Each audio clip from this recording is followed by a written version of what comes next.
6:30, so I'll call the meeting to order.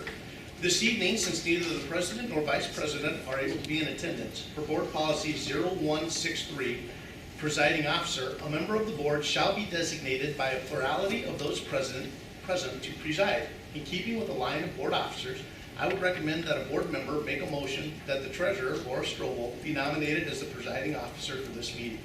Can I get a motion and a second on that? So moved. All those in favor of Laura Strobel being the Presiding Officer for this meeting signify by saying aye. Aye. Any opposed? Motion carried. Board Member Strobel, the floor is yours. Thank you. This is a regular meeting of the Cedarburg School Board and is a public meeting. Prior notices have been placed in the district and additional copies were forwarded to the city and town of Cedarburg, as well as the News Graphic and Milwaukee Journal Sentinel. Please rise and join me in the Pledge of Allegiance. I pledge allegiance to the flag of the United States of America and to the republic for which it stands, one nation, under God, indivisible, with liberty and justice for all.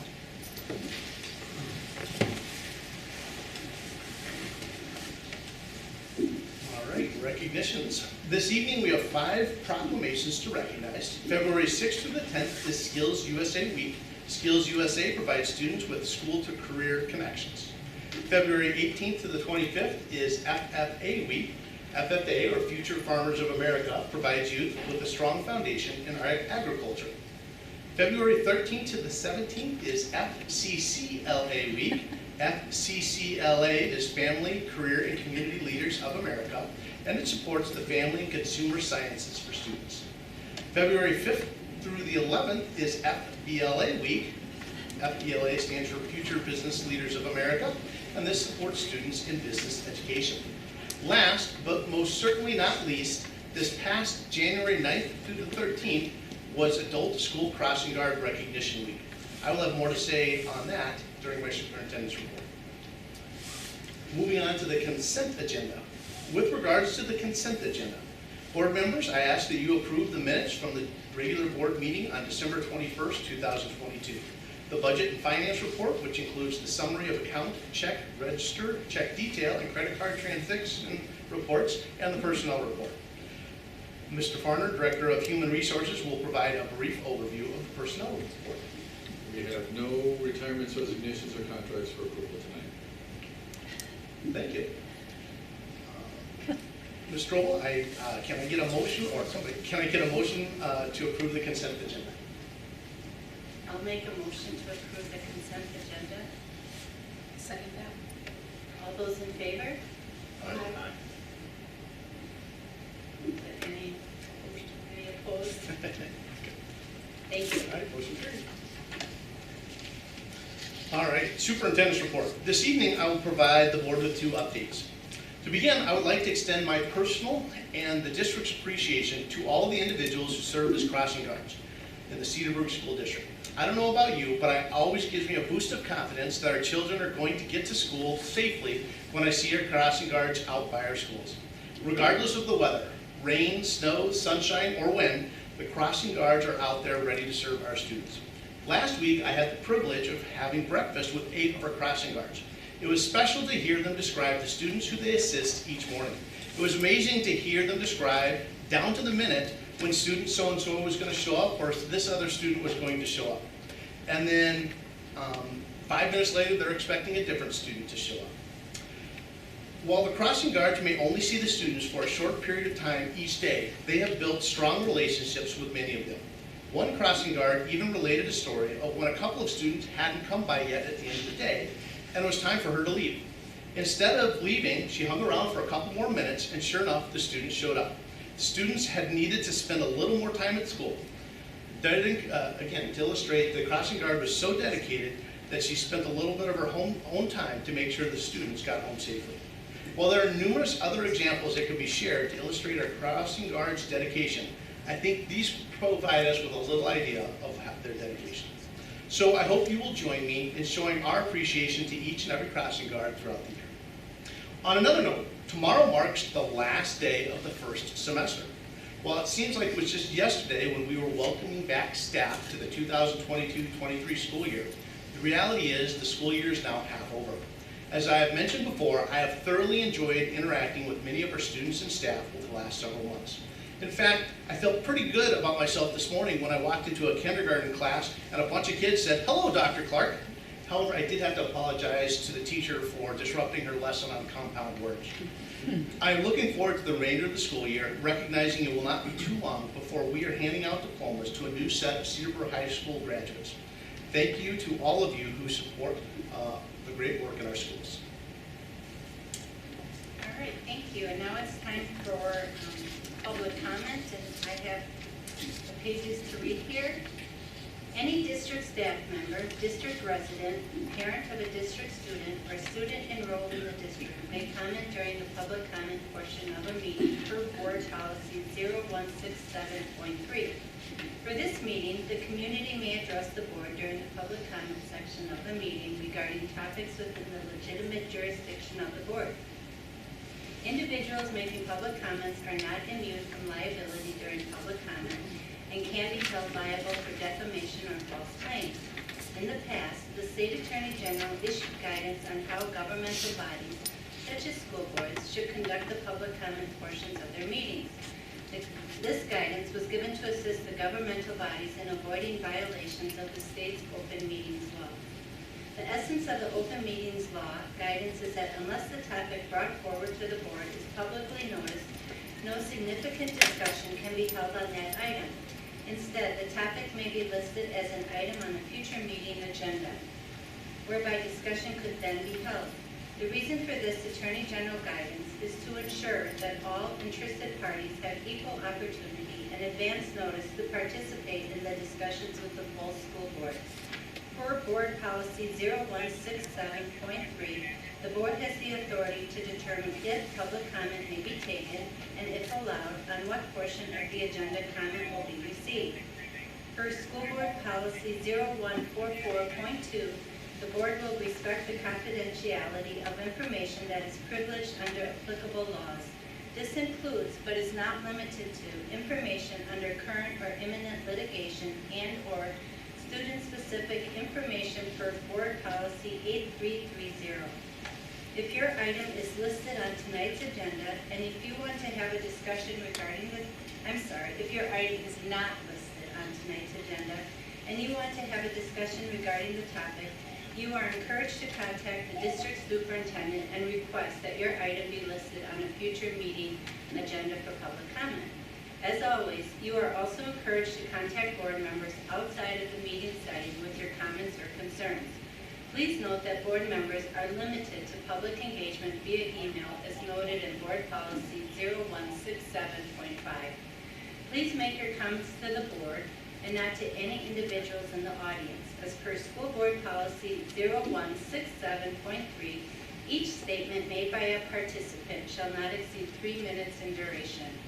Please note that this is a public meeting, and we ask everyone to address one another with the courtesy and respect you would like to receive in return. When you approach the microphone, please state your name and address for the record.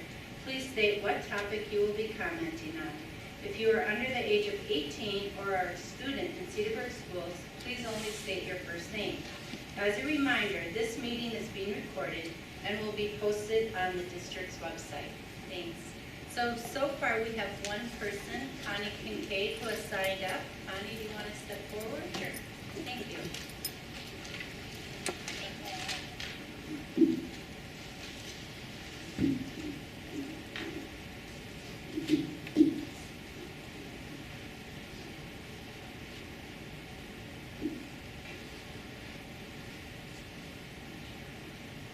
Connie Kincaid, N75, W7255 Linden Street, Cedarburg. Good evening, board members. This evening I'll be addressing items both on and off the agenda. The first is donations and the second public comment. For this month's agenda, you have donations before you, and I wanted to share the background for one of them, just double checking the Parkview donation is still on the agenda yet.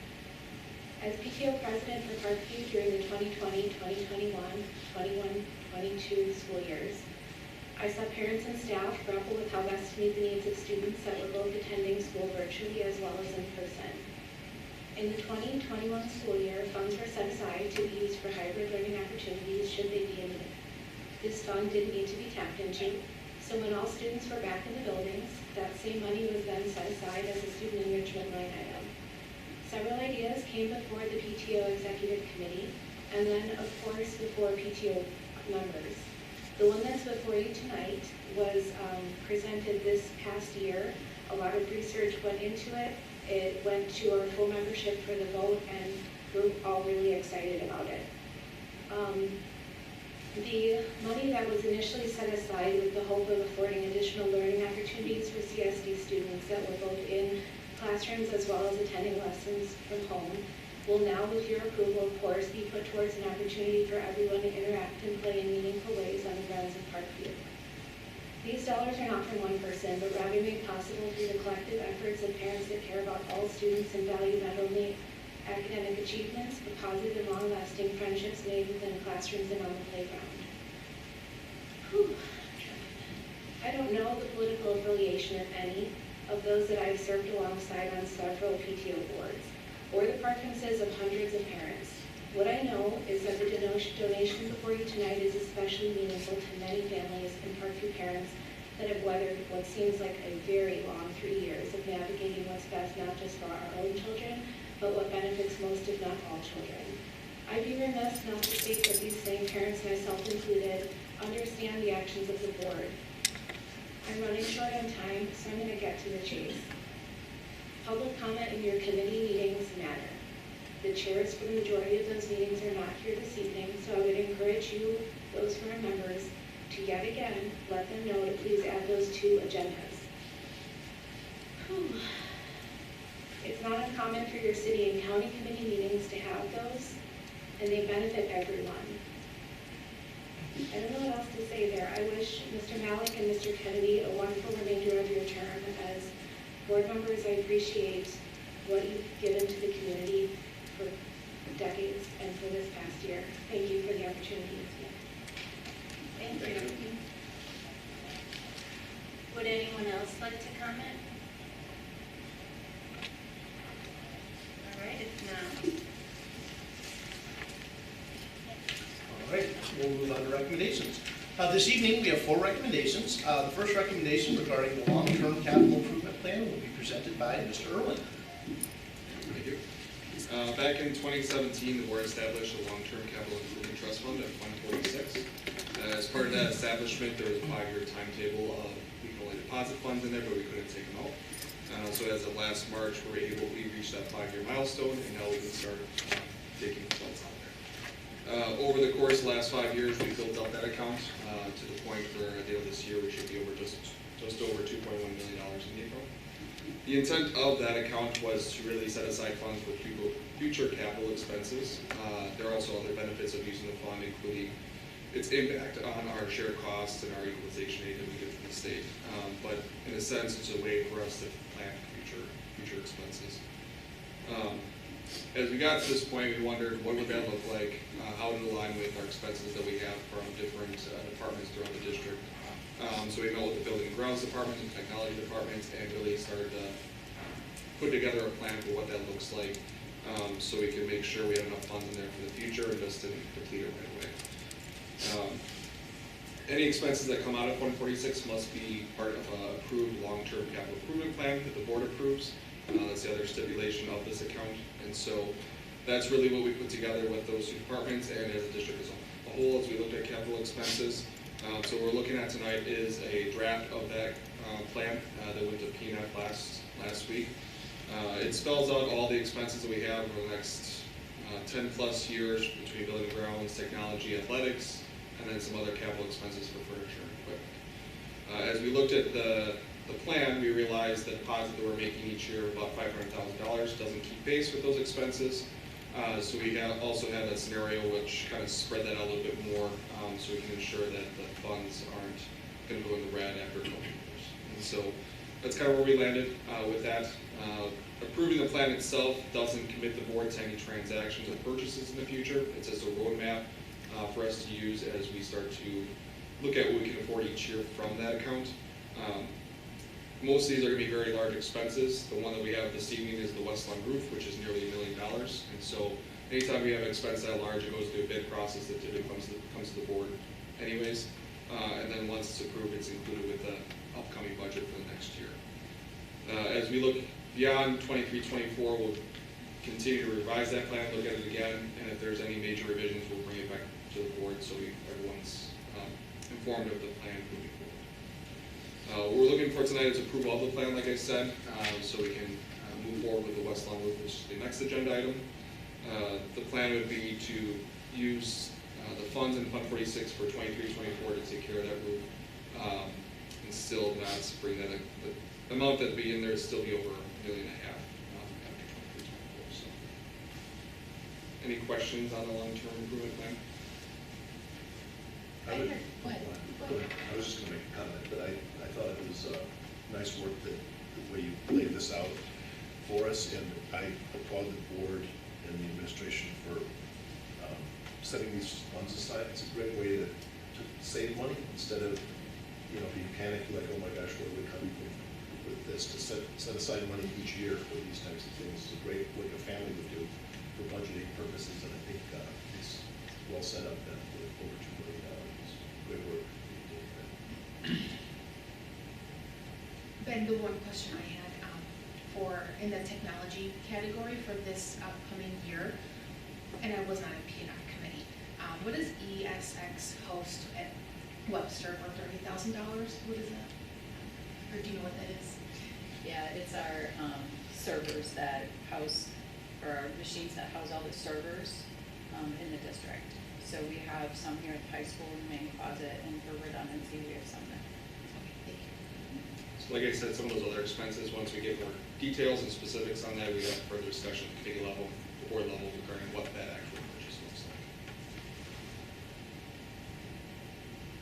My only question, so I assume will we set it like once a year for sure, this would be reviewed with the board, just updated? It's not required. The only requirement is any expenses coming out of here have to be approved by the plan. So if there's a new expense coming up, we'd have to revise. There's some that, like I said, we just put as a placeholder. And it's really hard to predict some of these expenses beyond 3 to 5 years, just because things can change. If you look at the big B&G forecast, it's all roofs and parking lots. Very exciting stuff. But you could always get, if a roof is holding up, we're not going to replace it just because it's at the end of its lifeline. It's still working. So it's something we can revisit each year, especially if you start to look at some of the furniture and equipment pieces. We don't really know what that looks like. We just put a placeholder in there because we know we have a need for it. We haven't really gone through a process of prioritizing that and saying, okay, what do we have to address first and go through that. So. Or we talked more about how we were going to have a presentation a couple days before the board, going forward in the fall. No, I think that was for the actual budget. This capital improvement plan, I agree, is just great, and I think it just helps the board to have kind of once a year, just to have in the back of our minds what potentially could be coming up, so and update with, prices, costs or so forth, so. I appreciate the way it's laid out as well, and I think it really emphasizes how much we need to continue adding to it every year. How helpful that is in the long run when we have those expenses. So, thank you for all your work on that.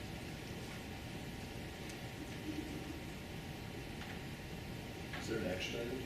Yeah, so we're looking for a motion to approve the long-term capital improvement plan as presented. So moved.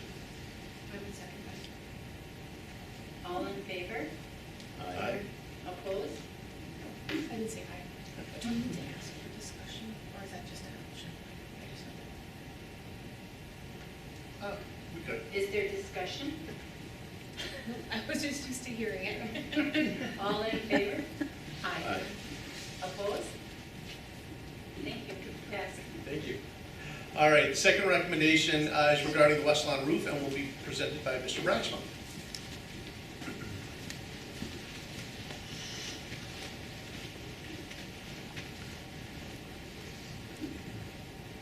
Good evening. I'm Brian. With me is Greg Gardner. He's a senior project manager from Interstate Roof Systems Consultants. He's somebody that we hired out to help with the bidding process of the roof, as well as give us a roof survey in 2021 in December. With that roof survey, we took core samples from roofs all across the district. West Lawn came up as an area that we need to take some attention to. Based off the core samples that we took at West Lawn and the infrared images that we took, it was determined that the roof is failing.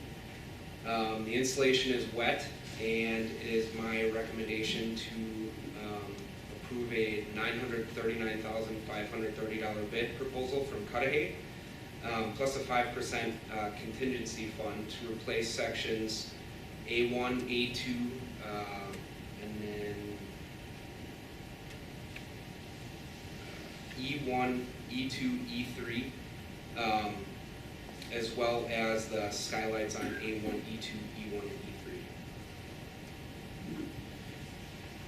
Is there discussion? This was brought up at the Building and Grounds Committee last week and went through it, and it's a complicated roof system. I think that's probably why it's expensive. That portion of the roof is round, which is difficult, and it's got a ton of skylights in it, which really slows down production of the roofing companies when they're doing it. And this also doesn't include replacing all the insulation, which is great, because lead insulation, of course, has no R value left in it, so we're doing the right job, in my opinion, the right scope of work. I'm supportive of it. It's expensive, but we need to do it. And what was the estimate of how long it would last again? The estimate was, I believe, 10 weeks. How long it would last? Sorry. Oh, How long would it be? Would be expensive repair. They come with a manufacturer's warranty of 20 years. And how old are some portions of the current roof? Some portions of the current roof are over 24 years old, with the oldest being 34 years old. And with this new roof system, and we discussed this in the committee meeting, we're going to taper the roof so we don't get as much puddling. Doing these sections together allows us to add some expansion joints as the buildings are kind of shifting from each other. It just makes sense to do it. And I think we discussed that the contingency would be held internally, it's not going to the contract. Correct. Yeah, the bid does not, the company that made the bid doesn't know that we even have a contingency fund. That's something we wanted to put out there just so the public and so the board would know. You know, sometimes when you do repairs like this, things come up, so. And that is a possibility that we did talk about, because underneath the insulation is wood, it's a wood deck at that school, and there's a possibility after getting wet that some of it's rotted. So they won't really know that till they get the insulation off, and it's not uncommon. And they do have a price in there per, I don't know if it's square foot or length of what the cost is if you need to replace any of that wood deck. Brian, I know that when I came to your office to meet with you when I joined the board, and I looked at some of these, the findings for how the roofs were doing on the buildings, and remind me, is this replacing the whole roof No. at this school, or is it just the segments that were mentioned? Just the segments mentioned, yeah. Okay. Yep. We would be avoiding, there's 3 segments in the back that we're avoiding, as well as one in the front. We did get 6 bids, or we sent this out to 6 different vendors. We got 5 bids back. This one came in about $300,000 cheaper than the next bid. So we do believe we got a good price. Again, Brian, if you want to describe a little bit of the conversation you had with the company and our consultant to make sure that the bid really met what we were looking for. Yep, so the day that we got the bids back, or I should say the day of our committee meeting, Greg and I had a conversation with Cudahy, which is the vendor that we're choosing. We went through the scope of the project. We also talked about past projects. how we expect this project to perform, and timeline. So we do believe that they bid the scope of the project correctly. Some of the other companies as well, Greg would know this a little bit more, they have already been awarded other projects for the summer, and so their bidding kind of reflects that. But we do believe, based off of our conversations with them, that the bid that we got is what we want. When do we anticipate the other sections to be addressed? Right now, we're just kind of taking it as we go. We're gonna try and get as much life out of those sections as we can. It's not that advantageous for us to do that at the same time as this, as opposed to E1, E2, and E3, because we can build it up a little better. At this time, 5 years would be my guess, 5 to 7 years. And those sections actually are newer, or they just have to be in better shape? Better shape.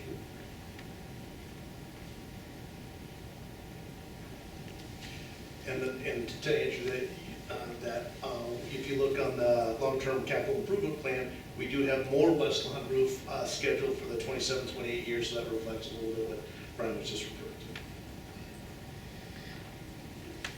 to. And when do you expect this to start, if approved, and be completed by? If approved, it would start the week after school ends, and with a completion date of August 18th, which is 1 week before teachers come back.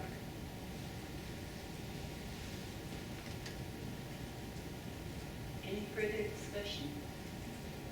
We have a motion. I'll make the motion that we proceed with the West Lawn Roofing Project with Cudahy Roofing, and their bid number of $939,530 with a 5% owner's contingency. I'll second that. All in favor? Aye. Opposition or any opposed? Passes, thank you. All right, then the next recommendation is related to our 2023-24 open enrollment seats. Open enrollment is a state program that allows students to attend school in a district other than the student's district of residence. Each year, open enrollment seats for the following school year need to be identified at the January school board meeting in time for the February open enrollment period. The district uses the board-approved class size guidelines based on average pupil-teacher ratios to determine space available for open enrollment seats. Per Board Policy 5113, when seats are made available, siblings of currently enrolled students are given preference within the random selection, and siblings of students selected in the random selection process are given preference thereafter. Per Board Policy 2312.01, for the purposes of the annual establishment of open enrollment seats, the low end of the preferred district-wide average class seat will be used to determine available space. For grades 6 through 12, no open enrollment seats will be made available if the projected class size is equal to or greater than the desired lower limit of the district's class size guideline. For grades 4K through 5, one open enrollment seat will be established when the projected class size average is not more than 2 students greater than the desired class size lower limit. For all grade levels, if the projected class size is below the lower limit of the district's desired class size, the actual number of seats available to reach the lower class size limit will be used. This evening, we are looking at open enrollment seats of 12 throughout the whole district, 1 seat in each of the grades 4K, 5K, and 3rd grade, 2 seats in each of 4th grade and 8th grade, and 5 seats in 2nd grade. There are 0 special education seats available at all grade levels. Any questions?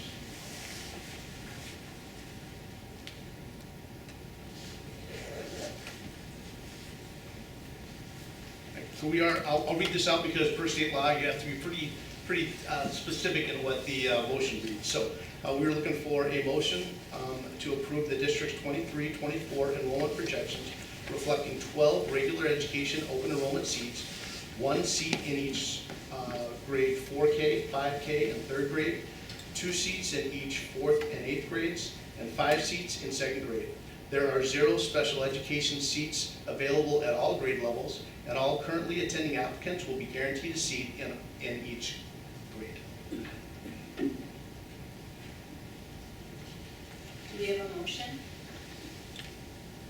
I make a motion to approve the recommendation as presented. I'll second that. Discussion? All those in favor? Aye. Opposed? Motion passes. Thank you. All right, the last recommendation is to approve the following donations, and we have quite a few, which is phenomenal. There's $2,500 from the CHS Fine Arts Booster Club to support the CHS Fine Arts Department. There's $2,340 from Catherine Peterson in memory of Paul G. Peterson in support of the CHS Music and Art Departments. There's $4,000 from the Parkview PTO to purchase a Gaga ball pit for the Parkview Playground. There's a $5,866 donation from the Greater Milwaukee Incorporated to support the CHS competitive swim program. There's $5,000 from Rick Boozer to support the CHS softball and baseball turf project. $3,000 from Larry Hetzel to support the CHS softball and baseball turf project. $7,500 from Robert Blauser to support the CHS softball and baseball turf project. $5,000 from the Cedarburg Crush Fast Pitch organization to support the CHS softball and baseball turf project. $2,000 from Jeffrey and Marianne Knorr to support the CHS softball and baseball turf project. And $4,000 from John and Megan Dirks to support the CHS softball and baseball turf project.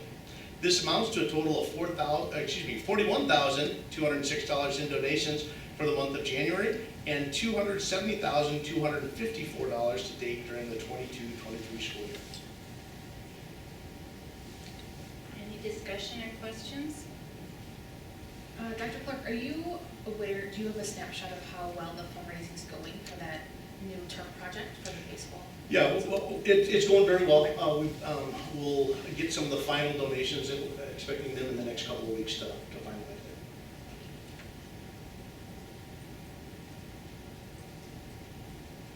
Can I have a motion, please? I would make a motion to accept the donations as presented. I'll second that. All those in favor? Aye. Opposed? Motion passes, and once again, thanks to the wonderful community we live in. Thank you. Personal, the committee reports. Personal finance, up first. Okay. So much of what we discussed at the PNF committee meeting was on the agenda tonight as far as open enrollment seats. In addition, we talked about a budget calendar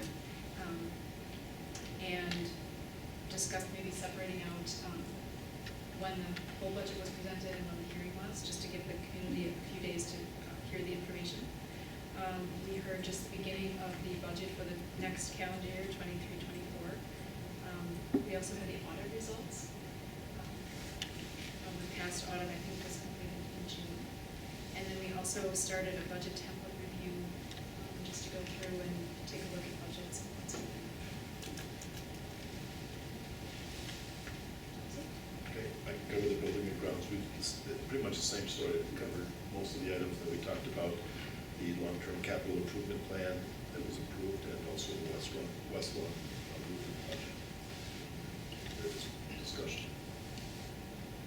That's it. Questions? All right, well, thank you.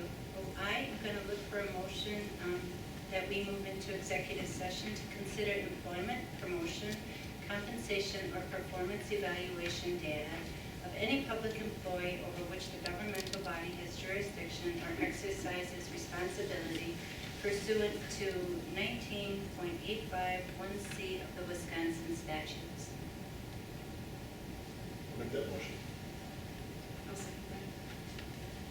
All those in favor? Aye. Opposed? Okay, we're going to move into closed session. Thank you all. Thanks, everybody.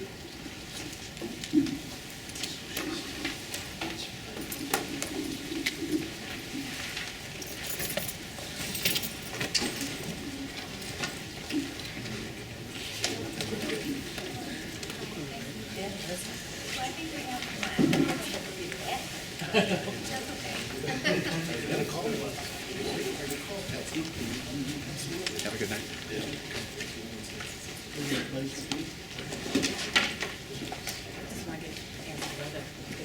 Did you?